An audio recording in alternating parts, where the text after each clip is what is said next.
It's 103.5 FM. It's Jim, Outreach Worker, here in Studio 2 for another edition of Bookshelf, and I have in the studio with me Kevin Mcallion, and he has brought a book in called Moristoun. Hello, Kevin. Hi. Can you tell us a wee bit about yourself first of all, please, Kevin? Yeah, my name's Kevin, and I'm originally born in Dundee, but I've kind of lived in Glasgow all my working life.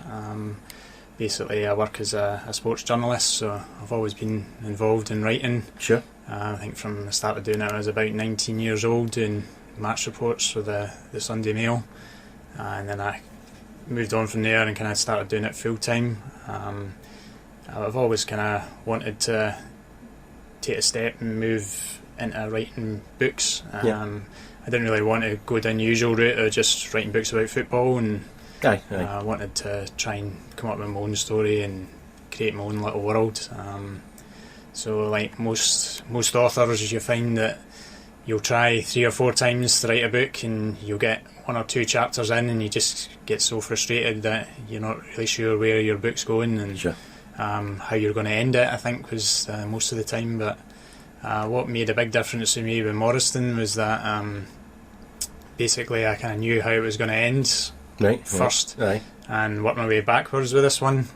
So that was good for me in that I always, when I was writing, I knew I was working towards something, and it was more a case of figuring out how we get there rather than starting out with an idea and thinking, oh, where's this going to go? So that gave me the motivation to keep pushing. And then I think the biggest motivation of all was that about 2 or 3 weeks after I started writing it, I found out my wife was pregnant. So I knew there was no way I was going to get enough free time to sit down and write every day once the baby was here. So that certainly gave me the wee push to get it all finished off in time. And I think, I just got it about a week before Jennifer was born. So it was that close. It was that close. Again, just as you say, Kevin, come from Dundee, which has obviously got a reputation for journalism, sure. What made you come to Glasgow? It's just work, really. I went to university at Napier through in Edinburgh, but we were always moving towards sport. I mean, football was mad football growing up as a kid, so I'd always wanted to write about football. And it's just all the newspapers are through here in Glasgow.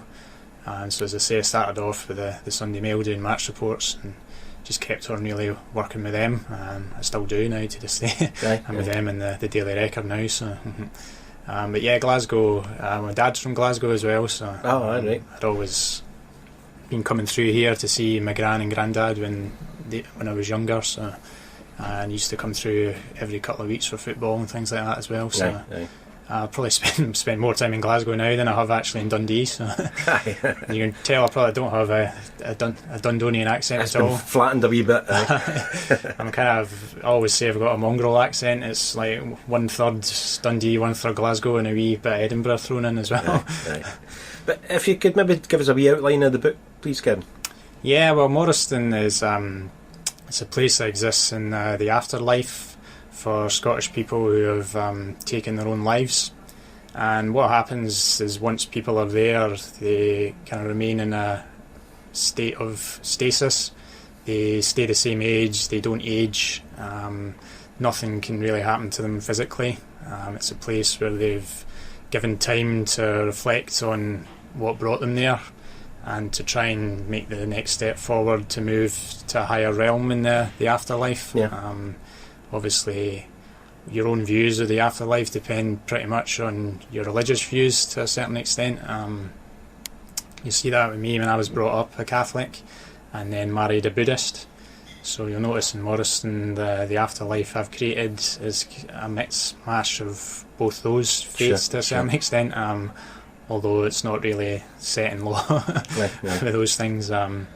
But anyway, the main character is a lawyer from Edinburgh who's been there for a couple of 100 years, and he realises that it might help his cause if he helps to stop people back in modern day Scotland from taking their own lives.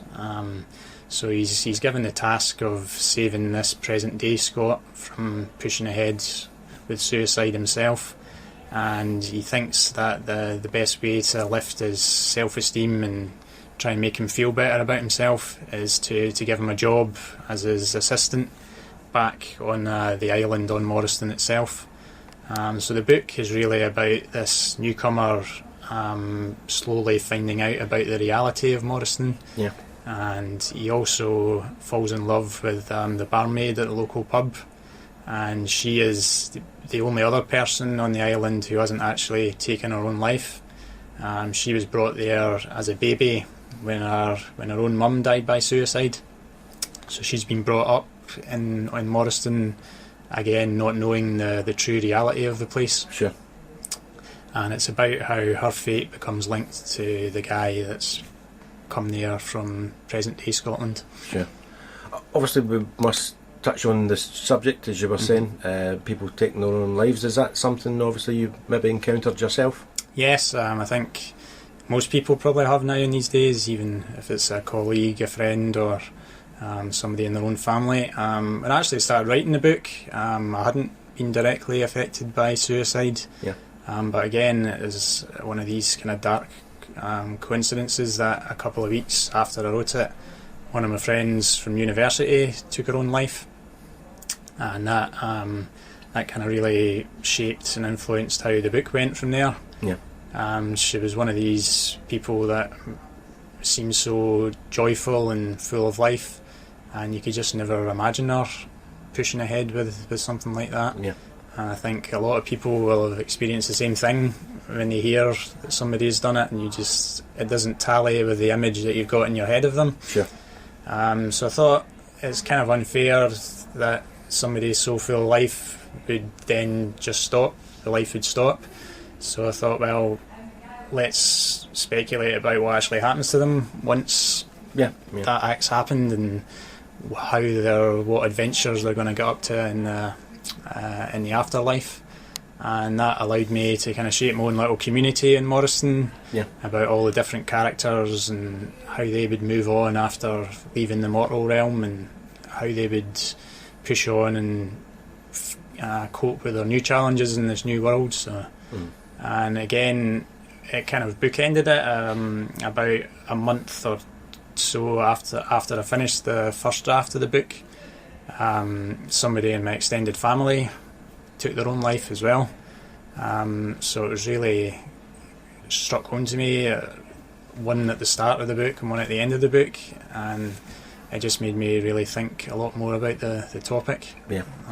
And just as we were saying before the recording here, Kevin, as you were saying, a lot of us, when maybe especially get to a certain age, that you maybe will have experienced firsthand somebody you know.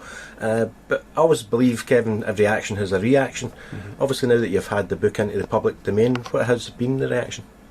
Yeah, I mean, one of the most pleasing things for me was that just not long after the book was published, I had an article in the Daily Record about it, and a person called Anne Rowan from a charity called Chris's House through Airdrie sent me an email at work and basically said, we've got this house through Airdrie that helps people who are thinking about suicide and people who have been affected by suicide. So she invited me down to their base in Airdrie to talk and see the work that they do. Yeah. And again, I did another feature about that in the Daily Record that was published, I think, about 6 weeks ago. It's also on the book's website if people want to check it out. And that was a real eye-opener for me. I was there talking for 4 hours down to them and seeing the great work that they do. And they were happy that the book was helping people to kind of break the taboo about suicide. Yeah. To get people talking about it, because one of the things that they are really keen on is for people not to hold things inside, and to get out and speak and unburden themselves. And I met someone down there who told me that Chris's House had basically saved her life and stopped her from going ahead with suicide. So I think anything that highlights the great work that they do and gets more people to reach out for help, I think is invaluable. Right. No, as I say, it is one of the things where people would steer away from the subject, Kevin. But if somebody, again, we're all great readers in here as well, but it's that thing when you read a book, you normally pass it on to somebody, say I really enjoyed that, or you give your comments and give it to somebody. And as you say, the fact that the subject, it's not a subject you'd maybe broach with friends at all, but having possession of the book, and again having your own personal feelings with it, I'm quite sure when people get it, they'll pass it on to other people. Yeah, well, I hope so. I mean, when I first started writing it, I was quite conscious of the fact that I didn't want to offend anybody. I mean, everything that I try and write has a kind of humorous side to it. Sure. And obviously when you're dealing with a subject as serious as suicide, you've got to tread very carefully and make sure you don't offend people. Hopefully people won't be offended by it. I think sometimes when you go through the grieving process, there's different stages of it. Yeah. And I think sometimes, certainly in the first year or so, from what I've learned from myself and from other people I've spoken to, is that they find it very hard to even talk about the subject in the first year or so. And then slowly they become more comfortable talking about it. I mean, a book it doesn't try and solve the problem of why people commit suicide. It's very much an entertainment about what happens to people after it's happened, really. I don't judge the people, the characters in the book, and I don't try and think, oh, if only that had been different in their life, they wouldn't have done it.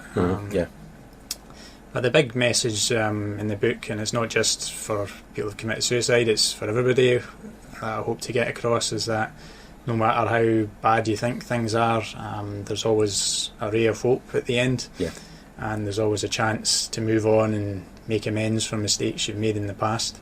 And hopefully that's the message people take from the book. How can people get a hold of the book and maybe more information on yourself? Yep, there is a website that has all the information on the book and myself, and that's www.moristoun.com, and Moristoun spelled Moristoun. That's got all the information and links to where you can buy it. It's available on Amazon, most other online bookstores, and it should be in a few bookstores as well. I've got a book signing coming up at the W.H. Smith on Sucky Hall Street on July 18th, that is. So if you pop in there from 12 o'clock onwards, you'll be able to get a signed copy from me. Yeah, that's great. And always maybe good to meet and have a wee chat with the author as well. Yeah, I'll be happy to sit down and talk to people. The website also has all my social media links on there. Sure. So I'm happy to speak to people on Facebook and Twitter and engage with people. And that's really my thinking behind the book as well, Kevin, is it sort of creates a dialogue. Yeah. And obviously you're part of that dialogue. Aye. Yeah, I mean, I always try, my approach with social media is that it really annoys me when I tweet somebody and they don't tweet back. So I've always got a policy of I'll always tweet people back if they reach out and contact me. So, and I'm quite happy to speak to anybody about the book if they're worried about feelings of depression themselves, and I'm quite happy to put them in contact with the people that I've spoken to, and hopefully they can help them out as well. After this recording, I'll make a wee recording about obviously places to go and talk about this, Kevin, but for the meantime I want to thank you very much for coming to Sunny G and sharing your story with us and being a great guest on the bookshelf. Thank you, Kevin. Thanks for having us.